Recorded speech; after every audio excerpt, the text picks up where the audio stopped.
কলকাতায় বাংলাদেশের সাংসদকে খুনের অভিযোগ, ক্যাব চালককে জিজ্ঞাসাবাদ করে দেহাংশের সন্ধান ভাঙড়ে। কৃষ্ণমাটিতে ফেলা হয় দেহের কিছু অংশ, ঘটনাস্থলে দেহাংশ উদ্ধার করে সিআইডি আধিকারিকরা।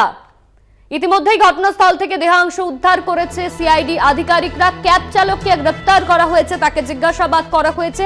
তাকে জিজ্ঞাসাবাদ করার পর ভাঙড়ের কৃষ্ণমাটি থেকে উদ্ধার করা হয়েছে দেহের টুকরো।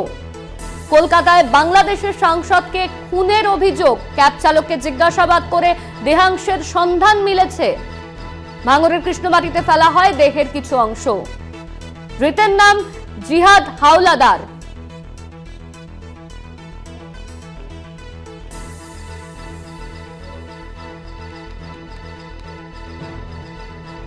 কলকাতায় বাংলাদেশের সাংসদকে খুনের অভিযোগ, ইতিমধ্যেই ক্যাব চালককে গ্রেপ্তার করা হয়েছে। খুনে জড়িত আরো 4 বাংলাদেশি। নৃশংসভাবে খুন করা হয়েছে বাংলাদেশি সাংসদকে, ইতিমধ্যেই গ্রেপ্তার করা হয়েছে কসাইকে। এই নিয়ে আমরা বিস্তারিত জানবো। আমাদের সঙ্গে রয়েছেন আমাদের প্রতিনিধি রিয়া মাঝি। রিয়া, বাংলাদেশি সাংসদ খুনে ইতিমধ্যেই গ্রেপ্তার করা হয়েছে কসাইকে, এই মুহূর্তে তোমার কাছে কি আপডেট রয়েছে? দেখো, তোমাকে জানিয়ে রাখবো, জিহাদ হাওলাদার ইতিমধ্যেই তাকে গ্রেপ্তার করা হয়েছে। মুম্বাই থেকে গ্রেপ্তার করা হয়েছে। তিনিও কিন্তু বাংলাদেশের বাসিন্দা, কিন্তু ইললিগাল ভাবে তিনি মুম্বাইতে থাকছিল। এবং এই ঘটনার যিনি মাস্টার মাইন্ড আখতারুজ্জামান, এই আখতারুজ্জামানই কিন্তু হায়ার করেছিল এই জিহাদ হাওলাদারকে, এবং বেশ কিছু টাকা তাকে দেওয়া হয়েছিল, এবং সেই অ্যামাউন্টটা কিন্তু অনেকটাই বেশি বলে সূত্র মারফত জানা যাচ্ছে।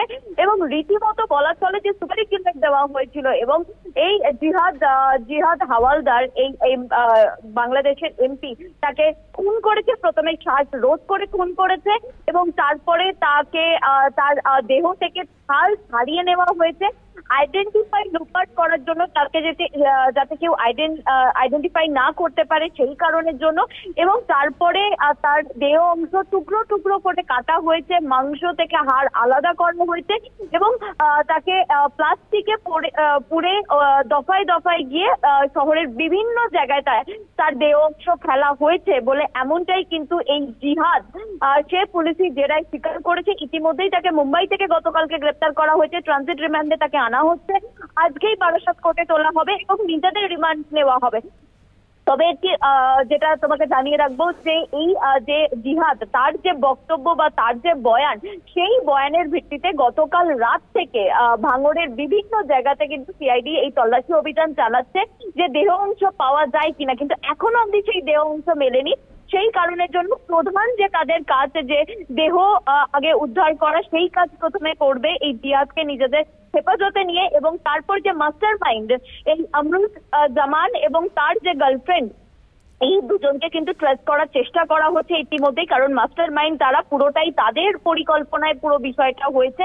এবং একই সঙ্গে তোমাকে জানাবো যে এই যে আমরুজ্জামান, সে ইউএসএ পালিয়ে গিয়ে থাকতে পারে বলে এমনটাই অনুমান করছে পুলিশ। ধন্যবাদ তোমায় রিয়া, আমাদের সঙ্গে ছিলেন আমাদের প্রতিনিধি রিয়া মাঝি।